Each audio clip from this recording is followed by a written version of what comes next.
যুবসাথী প্রকল্প নিয়ে বিরাট ঘোষণা। কারণ যারা যুবসাথী প্রকল্পে টাকা পাচ্ছেন, মমতা বন্দ্যোপাধ্যায়ের তরফে তাদের নতুন ঘোষণা কিন্তু তিনি জারি করেছেন।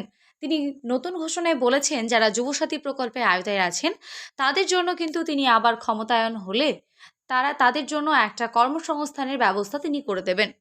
তো চলুন আজকে রাজ্য সরকারের তরফে যে যুবসাথী প্রকল্প নিয়ে কি জানানো হলো এবং তার সাথে অনেকেই কিন্তু যুবসাথী প্রকল্পে টাকা পাননি, সেই নিয়েও মমতা বন্দ্যোপাধ্যায় কি জানিয়েছেন সমস্তটা থাকছে আজকের এই ভিডিওতে। তো চলুন আপনাদের জানিয়ে দিই যে মাননীয় মুখ্যমন্ত্রী মমতা বন্দ্যোপাধ্যায় কি বলেছেন যুবসাথী প্রকল্প নিয়ে। যুবসাথী যারা টাকা পাচ্ছেন তাদের বড় ঘোষণা মমতার। ভোটের বাজারে নতুন চমক রাজ্য সরকারের নয়া প্রকল্প যুবসাথী। মার্চ মাস থেকে এই প্রকল্পের আওতায় উপভোক্তাদের অ্যাকাউন্টে টাকা ঢোকা শুরু হয়ে গিয়েছে। এপ্রিলেও ভাতা পেতে শুরু করেছেন অনেকেই। তবে এমন অনেকেই আছেন যারা বেকার ভাতা পাননি, তাদের ফোনে মেসেজও আসেনি। শুধু তাই নয়, আবারও অনেকের ফোনে মেসেজ এলেও টাকা অ্যাকাউন্টে ঢোকেনি বলে অভিযোগ। সবাই পাবেন যুবসাথী প্রকল্পে টাকা। যারা টাকা পাননি তাদের চিন্তা শুরু হয়েছে, কবে সেই টাকা দেওয়া হবে, কেন দেরি হচ্ছে।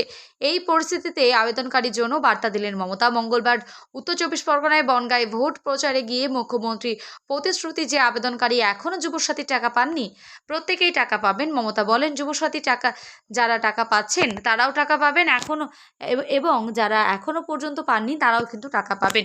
পাশাপাশি লক্ষ্মীর ভাণ্ডারে যারা নতুন করে আবেদন করেছেন তারাও কিন্তু এই প্রকল্পে টাকা পাবেন।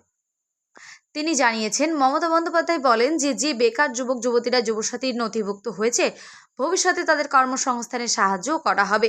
যুবসাথী প্রকল্পের যারা অনলাইনে আবেদন করেছিলেন তাদের ডেটা সরকারি সিস্টেম আপলোড হয়ে যাওয়ার কারণে তারা আগে টাকা পেয়ে যাচ্ছেন অনেক ক্ষেত্রে, কারণ তাদের আগে ভেরিফিকেশন হয়ে গিয়েছে। আবার অনেকের ক্ষেত্রে অনলাইন আবেদন করেও দেরি হচ্ছে, কারণ জেলা ভিত্তিক যাচাই প্রক্রিয়ার সময় লেগে যাচ্ছে।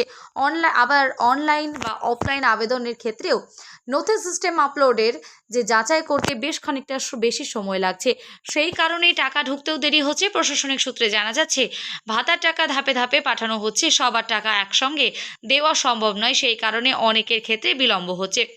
জানিয়ে রাখি, এই প্রকল্পের আওতায় প্রতি মাসে 1,500 টাকা করে আর্থিক সহায়তা দেওয়া হবে 5 বছর পর্যন্ত। বেকার ভাতার আওতায় যে 21 থেকে 40 বছর পর্যন্ত বেকার যুবক যুবতীরা দেওয়া হচ্ছে মাসিক ভাতা 1,500 টাকা। যারা স্কলারশিপ পায় তারাও এই ভাতা পাওয়ার যোগ্যতা।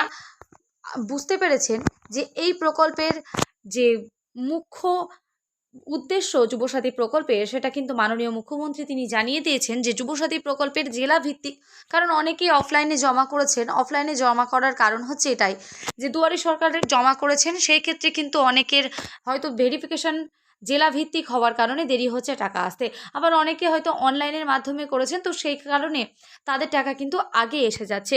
তো আশা করি সমস্তটা আমি আপনাদের বোঝাতে পারলাম যে, এবং এই প্রকল্পের মেয়াদ হলো 5 বছর। আপনারা এই বছর থেকে শুরু করে 5 বছর পর্যন্ত এই যুবসাথী প্রকল্পের আওতায় থাকবেন। তো আশা করি সমস্তটা আমি আপনাদের বোঝাতে পারলাম। দেখা হবে নেক্সট কোনো ভিডিওতে। ততক্ষণ সুস্থ থাকবেন, ভালো থাকবেন।